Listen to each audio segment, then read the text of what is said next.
Hello students केमिति अछन समस्ते। आशा करछि समस्ते भलरे थिबे।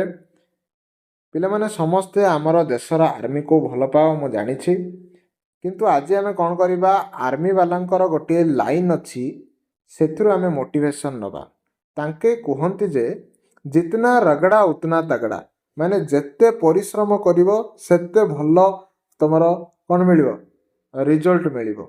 तो जेते तमे बारंबार पढ़िबो जेते तमे रिवाइज करिवो तमर रिजल्ट मध्य सेते भल आसीबो।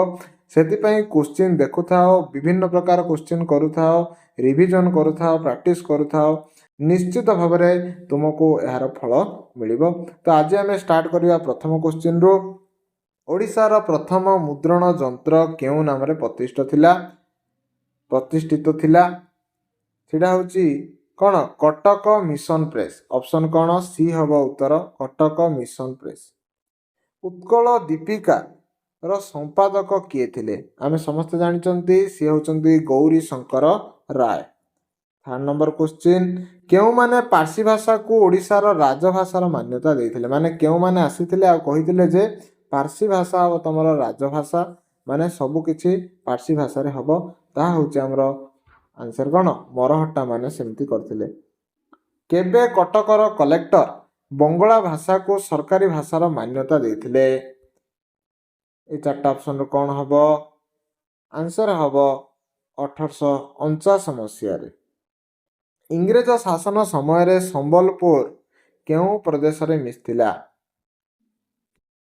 ଅପସନ ହେଉଛି ମଧ୍ୟପ୍ରଦେଶ, ମାନ୍ଦ୍ରାଜ ପ୍ରଦେଶ, ବଙ୍ଗପ୍ରଦେଶ, କେନ୍ଦ୍ରୀୟ ପ୍ରଦେଶ। ଆନ୍ସର କ'ଣ ହବ? କେନ୍ଦ୍ରୀୟ ପ୍ରଦେଶରେ ସିଏ ମିଶିଥିଲା ହେଲା। ତାପରେ ଯିବା, କିଏ ଉତ୍କଳ ସଭାର ପ୍ରଥମ ସମ୍ପାଦକ ଥିଲେ? ଗୋପବନ୍ଧୁ ଦାସ, ମଧୁସୂଦନ ଦାସ, ଚୌଧୁରୀ କାଶୀନାଥ ଦାସ, ଗୌରୀ ଶଙ୍କର ରାୟ। ଆନ୍ସର କ'ଣ ହବ? ଗୌରୀ ଶଙ୍କର ରାୟ ହେଲା। ଉତ୍କଳ ସଭାର ପ୍ରଥମ ସମ୍ପାଦକ ଗୌରୀ ଶଙ୍କର ରାୟ। ତାପରେ ଆମେ ଯିବା, କେବେ ଗଞ୍ଜାମ ଜାତୀୟ ସମିତି ଗଠିତ ହୋଇଥିଲା? ଗଞ୍ଜାମ ଜାତୀୟ ସମିତି। ଆନ୍ସର କ'ଣ ହବ? 1903 ମସିହାରେ ଗଠିତ ହୋଇଥିଲା। ରାଜେନ୍ଦ୍ର ନାରାୟଣ ଭଞ୍ଜଦେଓ କେଉଁ ରାଜ୍ୟର ରାଜା ଥିଲେ? ରାଜେନ୍ଦ୍ର ନାରାୟଣ ଭଞ୍ଜଦେଓ କେଉଁ ରାଜ୍ୟର ରାଜା ଥିଲେ? ଆନ୍ସର କ'ଣ ହବ? କନିକାର ରାଜା ଥିଲେ ରାଜେନ୍ଦ୍ର ନାରାୟଣ ଭଞ୍ଜଦେଓ। ହେନରୀ ରିସ୍ଲେ କେଉଁ ବଡ଼ଲାଟଙ୍କ ସମୟରେ ଗୃହ ସଚିବ ଥିଲେ? ମାନେ ଯେଉଁ ଗୃହ ସଚିବ ଥିଲେ କିଏ? ନା ହେନରୀ ରିସ୍ଲା। ସେଟା ପଚାରିଲା କେଉଁ ବଡ଼ଲାଟ, ସେତେବେଳେ ବଡ଼ଲାଟ କିଏ ଥିଲେ? Lord Ripon, Wavell, Mountbatten, Lord Karjan. Answer କ'ଣ ହବ? ଲର୍ଡ କର୍ଜନଙ୍କ ସମୟରେ, ମାନେ ଲର୍ଡ କର୍ଜନ ଯେତେବେଳେ ବଟଲାଟ ଥିଲେ ସେ ସମୟରେ ଗୃହ ସଚିବ ଥିଲେ ହେନରୀ ରିସ୍ଲେ ହେଲା। ଉତ୍କଳ ସମ୍ମିଳନୀର ଅଷ୍ଟମ ଅଧିବେଶନରେ ମଧୁସୂଦନ ଦାସ କେଉଁ ଘଟଣାକୁ ବିରୋଧ କରିଥିଲେ? ଉତ୍କଳ ସମ୍ମିଳନୀ ଯେତେବେଳେ 8 ନମ୍ବର ମିଟିଂ ହେଇଥିଲା, ମଧୁସୂଦନ ଦାସ କେଉଁ ଘଟଣାଟାକୁ ବିରୋଧ କରିଥିଲେ ବା ଅପୋଜ କରିଥିଲେ? ସ୍ୱତନ୍ତ୍ର ଓଡ଼ିଶା ପ୍ରଦେଶ ଗଠନ, ଯୋଉଟାକି କେବେ ମଧ୍ୟ ହବନି। ରିପନଙ୍କ ସ୍ୱାୟତ୍ତ ଶାସନ ବ୍ୟବସ୍ଥା, ନା ରିସ୍ଲେ ସର୍କୁଲାର, ସେଟା ହିସ୍ଲେ ହେଇଯାଇଛି। ବିହାର ଓଡ଼ିଶା ପ୍ରଦେଶ ଗଠନ। ଆନ୍ସର କ'ଣ ହବ? ବିହାର ଓଡ଼ିଶା ପ୍ରଦେଶ ଗଠନ ହବ ଆନ୍ସର ହେଲା। ନିମ୍ନୋକ୍ତ କେଉଁ ଅଞ୍ଚଳଟି ଛୋଟନାଗପୁର ଅଧୀନରେ ଥିଲା? ସମ୍ବଲପୁର, ସିଂହଭୂମି, ଗଞ୍ଜାମ, ମୟୂରଭଞ୍ଜ। ଆନ୍ସର କ'ଣ ହବ? ସିଂହଭୂମି ଥିଲା ଛୋଟନାଗପୁର ଅଧୀନରେ। କିଏ ସମ୍ବଲପୁର କୋର୍ଟ କଚେରୀରେ ହିନ୍ଦୀ ଭାଷାର ପ୍ରଚଳନ କରିଥିଲେ? ଏଇଟା ବେଶୀ ଥର ଆସିଛି, ମାନେ ବହୁତ ଥର ଆସିଛି ପିଲାମାନେ ଏଇ କ୍ୱେଶ୍ଚିନ୍ଟା। Sir Andrew Fraser. Sambalpur court କଚେରୀ ହିନ୍ଦୀ ଭାଷା ଯୋଉଠି ଦେଖିଦେଲ ସାର୍ ଆଣ୍ଡ୍ରୁ ଫ୍ରେଜର ଆରାମରେ ମାରିକି ଆସିବ ହେଲା। ଲର୍ଡ ଆମ୍ପଥିଲ କେଉଁ ଦେଶର ବା କେଉଁ ପ୍ରଦେଶର ଗଭର୍ଣ୍ଣର ଥିଲେ? ଲର୍ଡ ଆମ୍ପଥିଲ କେଉଁ ପ୍ରଦେଶର ଗଭର୍ଣ୍ଣର ଥିଲେ? ମାନ୍ଦ୍ରାଜ, ବଙ୍ଗ, କେନ୍ଦ୍ରୀୟ ନା ମଧ୍ୟପ୍ରଦେଶ? ଆନ୍ସର କ'ଣ ହବ?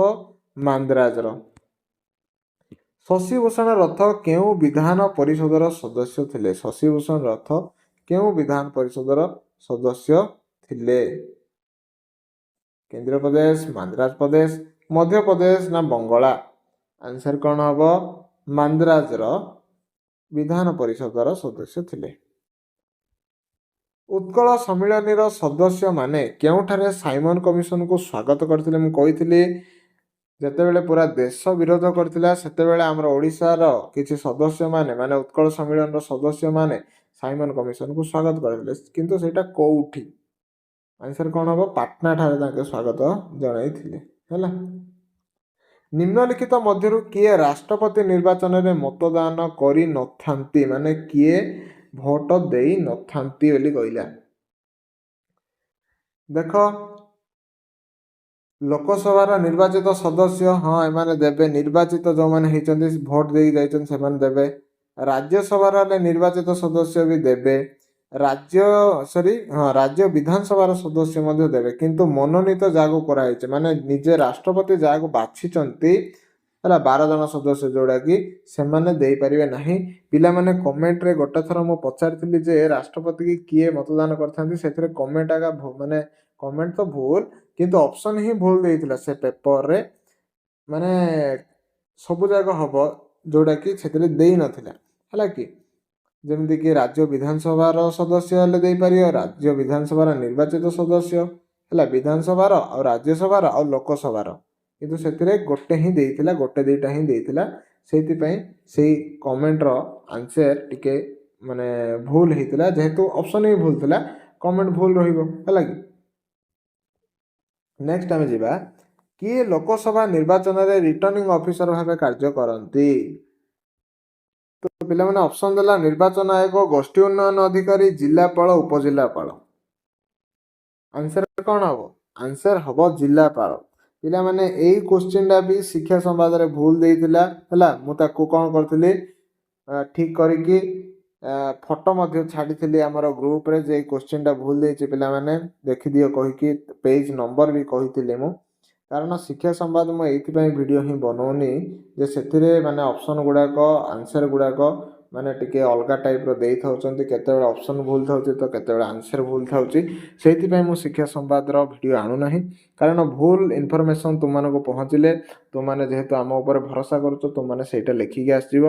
ତଥାପି କହୁଛି ପିଲାମାନେ, ଯଦି କିଏ ମୋର ଭୁଲ ମଧ୍ୟ ଲକ୍ଷ୍ୟ କର, ସେମାନେ କମେଣ୍ଟ କର, ସେମାନଙ୍କୁ ମୁଁ ମାନେ କିଛି କହିବାର ନାହିଁ, ସେମାନଙ୍କୁ ଓଲଟା ମୁଁ ପିନ୍ ଦେଇଦେବି, ଯାହାଫଳରେ ଠିକ୍ ଉତ୍ତରଟା ସମସ୍ତେ ଜାଣିପାରିବେ। କାରଣ ଆମର ଉଦ୍ଦେଶ୍ୟ ରହୁଛି ଯେ ତୁମର ରିଭିଜନ୍ ହଉ, ତୁମେ ଠିକ୍ ଜିନିଷଟା ପାଅ, ଆଉ ପରେ ସଠିକ୍ MCQ ପାଅ ଯେଉଁଟାକି ଏକ୍ଜାମରେ ଆସେ। ହେଲା କି, ଚାଲ ନେକ୍ସଟ କ୍ୱେଶ୍ଚିନ୍ ଦେଖିବା। ଓଡ଼ିଶାର ଲୋକସଭା ନିର୍ବାଚନ ମଣ୍ଡଳୀ ସଂଖ୍ୟା କେତେ? ଏଇଟା ସମସ୍ତେ ଜାଣିଛ, ଆଉ ନ ଜାଣିଥିଲେ ମଧ୍ୟ ଜାଣିବାକୁ ପଡ଼ିବ। ଲୋକସଭାରେ କେତେଟା ସିଟ୍ ଅଛି, ମାନେ ଓଡ଼ିଶାରୁ କେତେଟା ଲୋକସଭା ପ୍ରାର୍ଥୀ ଠିଆ ହେଇପାରିବେ, କେତେଟା ମଣ୍ଡଳୀ ଅଛି ବୋଲି କହିପାରିବା ଆମେ। ନିର୍ବାଚନ ମଣ୍ଡଳୀ କେତୋଟି ତ ପ୍ରାର୍ଥୀ ଠିଆ ହେଇପାରିବେ। ହେଲା କି, ନିର୍ବାଚନ ମଣ୍ଡଳୀ ହେଉଛି 21ଟା। ହେଲା, ତାପରେ ଯିବା, ଆଉ ଯଦି ପଚାରିବ ବିଧାନସଭାର ସିଟ୍ କେତେବେଳେ, 147 ହେବ। ହେଲା, ଜଣେ ପ୍ରାର୍ଥୀ ତାଙ୍କ ନିର୍ବାଚନ ମଣ୍ଡଳୀରୁ ମିଳିଥିବା ସିଦ୍ଧ ମତର କେତେ ଅଂଶ ନ ପାଇଲେ ଅମାନତ ରାଶି ହରାଇଥାନ୍ତି? ପିଲାମାନେ ଅମାନତ ରାଶି କ'ଣ? ଦେଖ, ଆମେ ଭୋଟ ଦେବା ମାନେ ଇଲେକ୍ସନରେ ଠିଆ ହେବାକୁ ହେଲେ ଆମକୁ କିଛି ପଇସା ବାନ୍ଧିକି ଠିଆ ହେବାକୁ ପଡ଼ୁଛି। ଯଦି ଆମେ ଜିତୁଛନ୍ତି ତାହେଲେ ମିଳୁଛି, ନହେଲେ ବି କେଉଁ କଣ୍ଡିସନରେ ମିଳୁଛି, ଯିଏ ଜିତିଛି ତାର 1/6 ଅଂଶ ଭୋଟ ଯଦି ଆମକୁ ନ ମିଳିଛି ଆମେ ସେ ପଇସା ମଧ୍ୟ ହରାଇଦେବା। ସିଏ ସେଇ କ୍ୱେଶ୍ଚିନ୍ଟା ହିଁ ପଚାରୁଛି, ଯେଉଁଟାକି ହେବ 1/6। ହେଲା, ମାନେ ଯିଏ ଜିତିଲା, ଆଉ ମନେକର ଧରି ନିଆଯାଉ ଜଣେ ଜିତିଲା ଆଉ ମୁଁ ହାରିଗଲି, ମୁଁ ଯଦି ଜିତିଥିବା ଲୋକର 1/6 ଅଂଶ ଭୋଟ ହେଲେ ପାଇପାରିଲିନି, ହେଲା ଧରି ନିଆଯାଉ 60 ଭୋଟରେ ସେ ଜିତିଲା, ଆଉ ମୁଁ 1/6 ହେଲେ ତାର ପାଇଲିନି, ମାନେ 10ଟା ଭୋଟ ବି ମୋର ମିଳିଲାନି, ତ ମୋର ପଇସା ଗଲା। ହେଲା, ପଇସା ଯିବାଟା ବଡ଼ କଥା ନୁହଁ, ଅମାନତ ରାଶି ଯିଏ ହରାଇଲା ମାନେ ବହୁତ ଲଜ୍ଜା ବୋଲି କୁହାଯାଉଛି, ଲଜ୍ଜାର ବିଷୟ ବୋଲି। ଏଇଟା ତାଙ୍କ ପାଇଁ ବହୁତ ଲଜ୍ଜାର ବିଷୟ ହୋଇଥାଏ, କାରଣ ବହୁତ କମ୍, ମାନେ 6 ଗୁଣ ଭୋଟ କମ୍ ପାଇବା ଅର୍ଥ କ'ଣ? ଗୋଟେ ଲଜ୍ଜା ନା।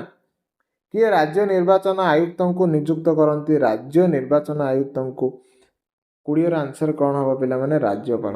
ହେଲା, ଏଇଟା ଆଉ ଗୋଟେ ଜିନିଷ ମନେ ରଖିବ, ରାଜ୍ୟର ନିର୍ବାଚନ ଆୟୁକ୍ତଙ୍କୁ ରାଜ୍ୟପାଳ, ସେମିତି ଦେଶର କ'ଣ ହେବ? ରାଷ୍ଟ୍ରପତି ହେବ। ହେଲା, କିଏ ଓଡ଼ିଶାର ପ୍ରଥମ ରାଜ୍ୟପାଳକୁ ଶପଥ ପାଠ କରାଇଥିଲେ? କିଏ ଓଡ଼ିଶାର ପ୍ରଥମ ରାଜ୍ୟପାଳ ଯିଏ ହେଲେ ତାଙ୍କୁ ଶପଥ ପାଠ କରାଇଲେ? ଆନ୍ସର ହେଉଛି ସାର୍ କୋଟେନ୍ ଟେରେଲା। ସାର୍ କୋଟେନ୍ ଟେରେଲା। ହେଲା, କେବେ ଓଡ଼ିଶା ପ୍ରଶାସନିକ କମିଟି ଗଠିତ ହେଲା? ଆନ୍ସର କ'ଣ ହେବ ପିଲାମାନେ? 1933 ଜୁନ୍ 24ରେ ପ୍ରଶାସନିକ କମିଟି ଗଠିତ ହେଲା। କୁଷ୍ଠଚନ୍ଦ୍ର ଗଜପତି କେଉଁ ଦଳର ନେତା ଥିଲେ? କଂଗ୍ରେସ, କମ୍ୟୁନିଷ୍ଟ, ଜାତୀୟ ନା ସ୍ୱାଧୀନ? ଆନ୍ସର କ'ଣ ହେବ? ଜାତୀୟ ଦଳର ନେତା ଥିଲେ କୁଷ୍ଠଚନ୍ଦ୍ର ଗଜପତି, ଜାତୀୟ ଦଳ। ହେଲା, ସବୁବେଳେ ମନେ ରଖିବ, କିଏ କିଏ କଂଗ୍ରେସ ମାରି ଦେଉଛନ୍ତି, କ'ଣ ହେବ? କୁଷ୍ଠଚନ୍ଦ୍ର ଗଜପତି ଇଜ୍ ଇକ୍ୱାଲ୍ ଟୁ ଜାତୀୟ ଦଳ। ହେଲା,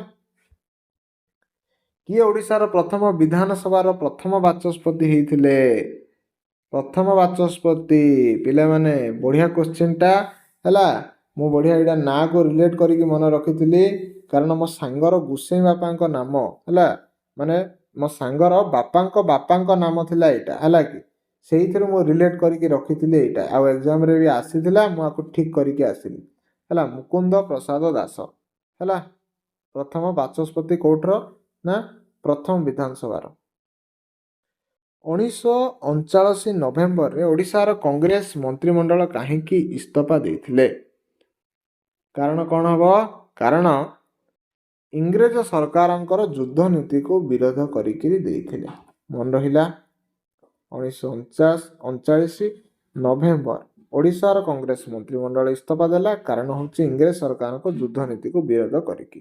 ହେଲା, ସେତେବେଳେ ସେକେଣ୍ଡ ୱାର୍ଲଡ ୱାର୍ ଚାଲିଥିଲା। ହେଲା, ଇଏ ଥିଲା ତୁମର 25ଟି କୋଶ୍ଚିନ୍। ଆଶା କରୁଛି ତୁମମାନେ ଆକୁ ଭଲସେ ଦେଖିଲ, ମନେ ବି ରଖିଲ, ଆଉ ସାଙ୍ଗମାନଙ୍କୁ ସେୟାର ବି କଲ ବୋଲି ମୁଁ ଭାବି ନେଉଛି, କାରଣ ତୁମମାନେ ସେଇଟା କରୁଛ। ଆମେ ପୁଣି ନେକ୍ସଟ ଭିଡ଼ିଓରେ କ'ଣ ସବଜେକ୍ଟିଭ ଡିସ୍କସନ୍ କରିବା। ଠିକ୍ ଅଛି।